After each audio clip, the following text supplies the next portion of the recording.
Yan o, yung upo. Ito pa yung mga ayan pa.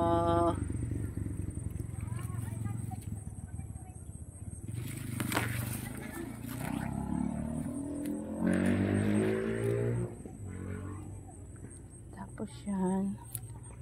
Kalabasa to eh, kalabasa. Yan.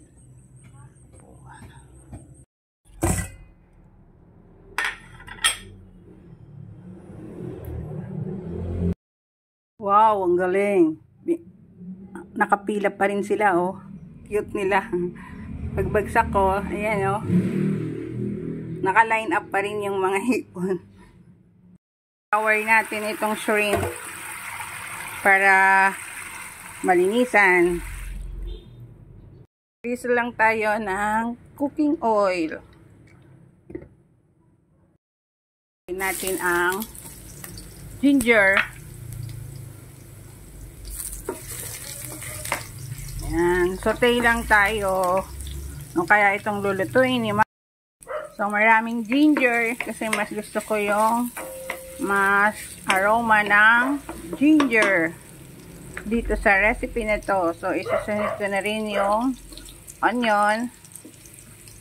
Yan, saute lang tayo. Saute lang guys. Hello mga guys. Shout out po sa mga subscriber, followers.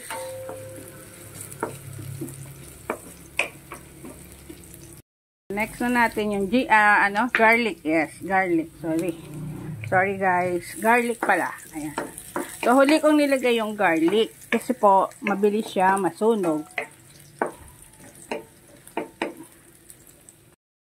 So ito guys, nalinisan na natin yung ating shrimp. Ayan. Tanggal na yung mga sa loob. Yung kanyang bituka. Ayan. So, okay na. So, yan. Lagay na natin yung ating shrimp. Ito ay shrimp. Hindi siya prawns.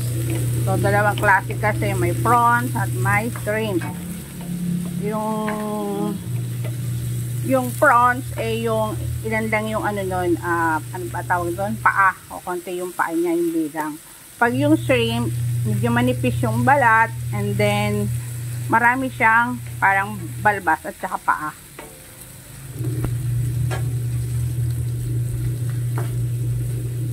So yan, look at that. Very colorful. Ang ganda ng color.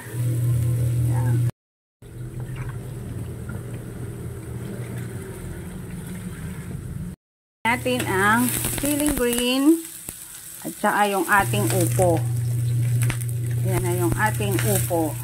Ano ba yung English ng upo? Kalimutan ko na. Comment down below guys. Sinong ano ng English ng upo?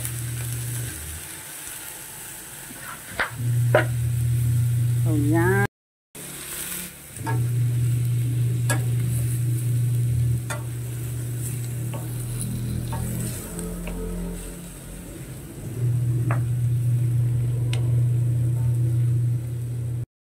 Maglalagay po ako ng konting fish sauce, patis.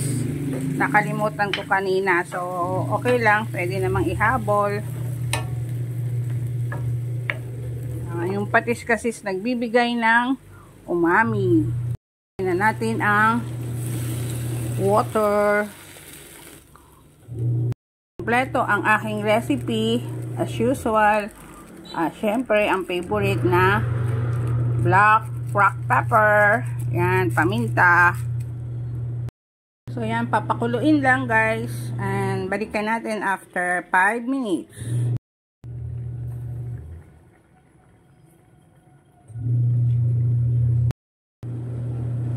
At ilalagay na natin ang isa pang masarap na at masustansyang ingredients. Ang malunggay na fresh mula sa puno.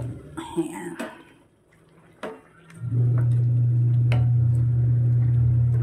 So, yan na guys. Luto na yung ating tinolang hipon. Tinolang hipon at upo.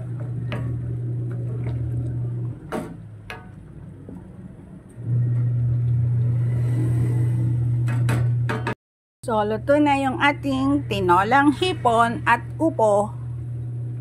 So, first time nyo ba tong narinig at nakita itong recipe to?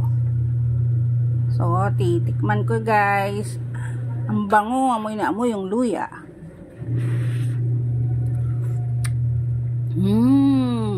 Yummy, yummy, yummy. Ang sarap.